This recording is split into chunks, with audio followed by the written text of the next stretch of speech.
নমস্কাৰ সকলোকে স্বাগতম জনাইছো মোৰ ইউটিউব চেনেললৈ। আপোনালোকে থাম্বনেইল দেখি নিশ্চয় গমেই পাইছে যে মই কি বিষয়ৰ ওপৰত আপোনালোকৰ লগত আলোচনা কৰিম। আজি আমি 4th সেমিষ্টাৰৰ প্ৰশ্নকাকত 2021ৰ ওপৰত আলোচনা কৰিম। School culture leadership and teacher development এইটো হৈছে 4th সেমিষ্টাৰৰ প্ৰথম পেপাৰ, যাক অসমীয়াত বিদ্যালয় সংস্কৃতি নেতৃত্ব আৰু শিক্ষকৰ বিকাশ বুলি আমি কওঁ। এই প্ৰশ্নকাকতৰ উত্তৰবোৰ চুটিকৈ দিয়া আছে, হ'লেও ইয়াৰ পৰা আপোনালোকে অলপ হ'লেও কিছু আইডিয়া লাভ কৰিব পাৰে বুলি মই আশা ৰাখিছোঁ। এই ভিডিঅ'ত মোৰ কিছু ভুল দোষ হ'ব পাৰে, আপোনালোকে ক্ষমা কৰি দিব। লগতে মই ভুলবোৰ শুধৰাব পাৰিম, তাৰ কাৰণে মোক কমেণ্ট কৰি জনাই দিব। ইয়াত আপোনালোকে দেখা পাইছে যে 1 নম্বৰী কুৱেশ্যন 8টা আহে। 8টা কুৱেশ্যনৰ ভিতৰত প্ৰথম কুৱেশ্যনটো হৈছে স্বাধীনোত্তৰ কালৰ ভাৰতীয় শিক্ষা ব্যৱস্থাত 1813 চনৰ ঘোষণাপত্ৰ এখনে সৃষ্টি কৰা বিবাদক কি নামেৰে জনা যায়। ইংলিছৰ পৰাও দিয়া আছে, আপোনালোকে ইয়াতে চাব পাৰে ইংলিছৰ কুৱেশ্যনটো, কিন্তু মই ইংলিছৰ পৰা নপঢ়োঁ কুৱেশ্যনটো। আপোনালোকে যদি কোনোবা ইংলিছ মিডিয়াম হয় আপোনালোকে কুৱেশ্যনটো চাব পাৰে, কিন্তু ইয়াত ইংলিছৰ পৰা এনচাৰো নাই, আৰু ময়ো অসমীয়া মিডিয়ামৰ হয়, সেইকাৰণে আপোনালোকক মই ইংলিছত দিম বুলিও ক'ব নোৱাৰোঁ। মই অসমীয়া মিডিয়ামৰহে ইয়াতে কুৱেশ্যন এনচাৰবোৰ দিম আৰু নোটছো দিম।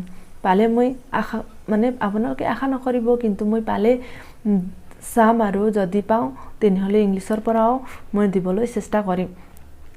ইয়াতে কি দিয়া আছে, প্ৰথম কুৱেশ্যনৰ এনচাৰটো উত্তৰটো দিয়া আছে ইয়াতে পাশ্চাত্য প্ৰাচ্যতাৰ বিবাদ, আৰু দ্বিতীয় কুৱেশ্যনটো আছে আমাৰ ইয়াত বিদ্যালয় সংস্কৃতি কি, হোৱাট ইজ স্কুল কালচাৰ। বিদ্যালয় সংস্কৃতি মানে হৈছে বিদ্যালয় এখনৰ শৈক্ষিক পৰিৱেশ বা শৈক্ষিক স্থিতি, যাৰ পৰা বিদ্যালয়খনৰ শিক্ষা ব্যৱস্থাৰ বিষয়ে অৱগত হ'ব পৰা যায়। ইয়াতে 3 নম্বৰ কুৱেশ্যনটো দিয়া আছে সৰ্বাত্মক ব্যৱস্থাৰে শ্ৰেণীকোঠাৰ পাঠদানৰ বাবে প্ৰস্তুত কৰা পাঠ পৰিকল্পনাৰ এটা বৈশিষ্ট্য লিখা। সৰ্বাত্মক ব্যৱস্থাৰে শ্ৰেণীকোঠাৰ পাঠদানৰ বাবে প্ৰস্তুত কৰা পাঠ পৰিকল্পনাই সহ-সম্বাদৰ নীতিৰ ওপৰত গুৰুত্ব দিয়ে। ইয়াতে আছে 4 নম্বৰ কুৱেশ্যনটো বিদ্যালয় ব্যৱস্থাপনাৰ এটা নীতি উল্লেখ কৰা। বিদ্যালয় ব্যৱস্থাপনাৰ এটা নীতি হ'ল সহ-সম্বাদৰ নীতি, বা আনটো দিয়া আছে ইয়াতে শিশুকেন্দ্ৰিক শিক্ষণ নীতি। বিদ্যালয়ৰ ফলপ্ৰসূতা নিৰূপণ কৰাৰ এটা প্ৰয়োজনীয়তা লিখা। বিদ্যালয়ৰ ফলপ্ৰসূতা নিৰূপণৰ সহায়ত আমি বিদ্যালয়ৰ শৈক্ষিক মানদণ্ডৰ লগতে সেই বিদ্যালয়খনৰ অৱস্থিতি থকা সমাজখনৰ মানদণ্ডৰ বিষয়ে জানিব পাৰোঁ। NCERT হৈছে ভাৰত চৰকাৰৰ এনে এটা দেশ প্ৰতিষ্ঠান যিটো দেশ চনত প্ৰতিষ্ঠা কৰা হৈছিল। বাক্যশাৰী সম্পূৰ্ণ কৰা। ইয়াৰ উত্তৰটো হৈছে NCERT হৈছে ভাৰত চৰকাৰৰ এনে এটা শৈক্ষিক গৱেষণা প্ৰতিষ্ঠান যিটো 1961 চনত প্ৰতিষ্ঠা কৰা হৈছিল। ইয়াৰে 7 নম্বৰ কুৱেশ্যনটো হৈছে শিক্ষাৰ বাবে থকা ভাৰত চৰকাৰৰ সাংবিধানিকভাৱে বৈধ সংস্থা গোটটোৰ নাম লিখা। শিক্ষক শিক্ষাৰ ৰাষ্ট্ৰীয় পৰিষদ হৈছে ইয়াৰ উত্তৰ। আৰু 8 নম্বৰ লাষ্ট শ্বৰ্ট কুৱেশ্যনটো হৈছে ধনাত্মক বিদ্যালয় সংস্কৃতিৰ এটা বৈশিষ্ট্য লিখা। ধনাত্মক বিদ্যালয় সংস্কৃতিৰ এটা বৈশিষ্ট্য হ'ল ধনাত্মক বিদ্যালয় সংস্কৃতিয়ে শিশুক শিক্ষাৰ প্ৰতি আগ্ৰহী কৰি তোলে। এই শিক্ষাৰ্থীক বিদ্যালয় সুস্থ সবল শৈক্ষিক পৰিৱেশ সৃষ্টি কৰাত সহায় কৰে। 2 নম্বৰ হৈছে ইয়াৰ পৰা আপোনালোকৰ আহে 5টা কুৱেশ্যন। 5টা কুৱেশ্যনত এটা কুৱেশ্যনৰ 2 নম্বৰ কৰি 10 নম্বৰ। ইয়াৰ প্ৰথম কুৱেশ্যনটো হৈছে ডাউনৱাৰ্ড ফিল্ট্ৰেশ্যন থিয়ৰী সম্পৰ্কে চমুকৈ লিখা। উত্তৰ হ'ল ডাউনৱাৰ্ড ফিল্ট্ৰেশ্যন থিয়ৰী প্ৰথমে লৰ্ড মেকেলে ব্যৱহাৰ কৰিছিল। এই শিক্ষানীতিৰ জৰিয়তে লৰ্ড মেকেলে সেই সময়ত সমাজৰ উচ্চ শ্ৰেণীৰ লোকসকলক শিক্ষা দিয়াৰ ব্যৱস্থা কৰিছিল, য'ত দুখীয়া শ্ৰেণীটোৱে শিক্ষাৰ পৰা বঞ্চিত হ'ব লগা হৈছিল। মেকেলে সমাজৰ উচ্চ শ্ৰেণীৰ জৰিয়তে সকলো জনসাধাৰণলৈ শিক্ষা সম্প্ৰসাৰণ কৰিব বিচাৰিছিল। বিদ্যালয় সংস্কৃতিৰ 2টা সূচক উল্লেখ কৰা। বিদ্যালয় সংস্কৃতিৰ 2টা সূচক হ'ল প্ৰমূল্যৰ শিক্ষা, ছাত্ৰ ছাত্ৰীৰ কৃতকাৰ্যতা, আৰু আপুনি দিব পাৰে নৈতিকতা, প্ৰথা ইত্যাদি। বৈষম্যতা আৰু নিৰ্যাতনৰ ক্ষেত্ৰত শূন্য সহনশীলতা সম্পৰ্কে RT Act 2009ত কি উল্লেখ কৰা আছে লিখা। শিক্ষাৰ অধিকাৰ আইনখনৰ মতে যেতিয়ালৈকে বিদ্যালয়ৰ হিতাধিকাৰীসকলে শিক্ষা প্ৰদানৰ যথোপযুক্ত নিয়ম আৰু মান্যতাসমূহ সমানুপাতিকভাৱে পালন নকৰে তেতিয়ালৈকে কোনো বিদ্যালয় ফলপ্ৰসূ হ'ব নোৱাৰে। গতিকে বৈষম্যতা আৰু নিৰ্যাতনৰ ক্ষেত্ৰত শূন্য সহনশীলতা প্ৰয়োগ কৰি RT Act 2009 সকলোৰে বাবে শিক্ষাৰ সফল ৰূপায়ণৰ ওপৰত গুৰুত্ব প্ৰদান কৰিছে। আৰু আছে 4 নম্বৰ কুৱেশ্যনটো বিদ্যালয়ৰ ফলপ্ৰসূতা নিৰ্ণয় কৰা দুটা কাৰক উল্লেখ কৰা। বিদ্যালয়ৰ ফলপ্ৰসূতা নিৰ্ণয় কৰাৰ দুটা কাৰণ হ'ল ধনাত্মক বিদ্যালয় সংস্কৃতি, নৈতিক শিক্ষা আৰু আপুনি এটা দিব পাৰে সামাজিক প্ৰশিক্ষণ।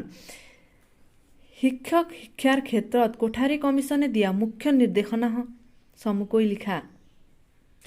মুক্ত আৰু বিনামূলীয়া শিক্ষা, ভাষাৰ বিকাশ, কৰ্মশিক্ষা, শিক্ষাৰ ক্ষেত্ৰত সমানুপাতিকতা। তলত দিয়াবোৰৰ পাৰ্থক্য লিখা। ইয়াতে আপোনালোকক দুটা কুৱেশ্যন দিয়া আছে, দুটা কুৱেশ্যনৰ আপোনাৰ 2 নম্বৰ কৰি আছে, 4 নম্বৰ টোটেল। 1 নম্বৰত দিয়া আছে আপোনালোকক ইয়াতে দলীয় নেতৃত্ব আৰু শিক্ষণশৈলীত নেতৃত্ব। উত্তৰটো হৈছে দলীয় নেতৃত্বত দলৰ ওপৰত নেতৃত্ব দেখুৱাই, আনহাতে শিক্ষণশৈলীৰ নেতৃত্বত শিক্ষণৰ নীতি পদ্ধতিৰ ওপৰত দক্ষতা দেখুওৱা হয়। দলীয় নেতৃত্বত দলটো কেনেকৈ আগুৱাই লৈ যাব পাৰি সেই চিন্তা কৰা হয়, আনহাতে শিক্ষণশৈলীৰ নেতৃত্বত শিক্ষণৰ পদ্ধতিৰ উন্নতি সাধন কৰা হয় যাতে শিক্ষাৰ্থীয়ে ভালকৈ শিক্ষা গ্ৰহণ কৰিব পাৰে। তাৰপিছত এটা 2 নম্বৰ কুৱেশ্যনটো হ'ল দূৰৱৰ্তী শিক্ষক প্ৰশিক্ষণ আৰু মুখামুখি ব্যৱস্থাৰ শিক্ষক প্ৰশিক্ষণ। ইয়াৰ উত্তৰটো হৈছে দূৰৱৰ্তী শিক্ষক প্ৰশিক্ষণত গণমাধ্যমবোৰ ব্যৱহাৰ কৰিবই লাগিব, কিন্তু মুখামুখি ব্যৱস্থাৰ শিক্ষক প্ৰশিক্ষণত গণমাধ্যমৰ ব্যৱহাৰ নহ'বও পাৰে। দূৰৱৰ্তী শিক্ষক প্ৰশিক্ষণত পৰীক্ষাৰ্থীয়ে প্ৰশিক্ষণ স্থানত উপস্থিত নাথাকিলেও হয়, কিন্তু মুখামুখি ব্যৱস্থাত পৰীক্ষাৰ্থীয়ে প্ৰশিক্ষণ স্থানত উপস্থিত থাকিব লাগে। তাৰপাছত আছে 4 নম্বৰ। ইয়াতে আপোনালোকক দিয়া আছে 3টা কুৱেশ্যনত 2 নম্বৰ কৰি। প্ৰথম কুৱেশ্যনটো হ'ল সমগ্ৰ বিদ্যালয় ব্যৱস্থা। এইটো আমি শ্বৰ্ট নোট লিখিব লাগিব, মানে চমুটকা। সমগ্ৰ বিদ্যালয় ব্যৱস্থা। সমগ্ৰ বিদ্যালয় ব্যৱস্থা হ'ল এনে এক ব্যৱস্থা যাৰ দ্বাৰা শিশু এটিৰ সৰ্বাত্মক বিকাশৰ দিশেৰে আগুৱাই নিয়াৰ প্ৰয়াস কৰা হয়। এইটো ব্যৱস্থাত প্ৰাপ্তবয়স্ক আৰু শিশুসকলে তেওঁলোকৰ শিক্ষণৰ ক্ষেত্ৰত পোৱা সমস্যাবিলাক আঁতৰ কৰি বিষয়বস্তুৰ ওপৰত মনোযোগ বৃদ্ধিৰ লগতে জীৱনৰ প্ৰত্যেকটো দিশতে এক সুসম্পৰ্কৰ দ্বাৰা উত্তৰণ ঘটাব পাৰে। সেইবাবে এখন বিদ্যালয়ে ইয়াৰ লগত জড়িত পাঠ্যক্ৰম, সংগঠন, পদ্ধতিগত শিক্ষণ আদিৰ পৰিৱৰ্তন কৰি এক সৰ্বাত্মক লক্ষ্যত উপনীত হৈ বয়োবৃদ্ধিৰ পৰা শিশুলৈ বিকাশৰ ধাৰা অব্যাহত ৰাখিব পাৰে। বিশেষকৈ ছাত্ৰ-ছাত্ৰী, কৰ্মচাৰী, সম্প্ৰদায় আদিৰ প্ৰয়োজন অনুসৰি পাঠ্যক্ৰম ৰচনা কৰাটোৱে সমগ্ৰ বিদ্যালয় ব্যৱস্থাৰ মূল লক্ষ্য। ৰাজ্যিক শিক্ষা গৱেষণা আৰু প্ৰশিক্ষণ পৰিষদ অসম। ৰাজ্যিক শিক্ষা গৱেষণা আৰু প্ৰশিক্ষণ পৰিষদ অসম 1985 চনত গঠন কৰা হৈছিল। ইয়াৰ মূল উদ্দেশ্য আছিল ৰাজ্যৰ প্ৰাথমিক আৰু মাধ্যমিক বিদ্যালয়ৰ শিক্ষকসকলক প্ৰশিক্ষণ প্ৰদান কৰি সিহঁতক অধিক কাৰ্যক্ষম কৰি তোলা। SCRT-য়ে অসমৰ প্ৰায়বোৰ জিলাই সামৰি লৈছে। SCRT-ৰ কামবোৰ লেখত ল'বলগীয়া। ই ৰাজ্যৰ শিক্ষকসকলক প্ৰশিক্ষণ দিয়াৰ উপৰি নতুন প্ৰশিক্ষণ কেন্দ্ৰ স্থাপন, প্ৰশিক্ষণ কেন্দ্ৰত সমলৰ যোগান ধৰা ইত্যাদি কৰে। SCRT-য়ে অসমত থকা বিদ্যালয়ৰ শিক্ষকসকলক প্ৰশিক্ষণৰ জৰিয়তে অসমৰ শিক্ষকসকলৰ শিক্ষাদানৰ মানদণ্ড উন্নত কৰিছে আৰু সমগ্ৰ শৈক্ষিক ব্যৱস্থাক উন্নতিৰ ফালে আগুৱাই লৈছে।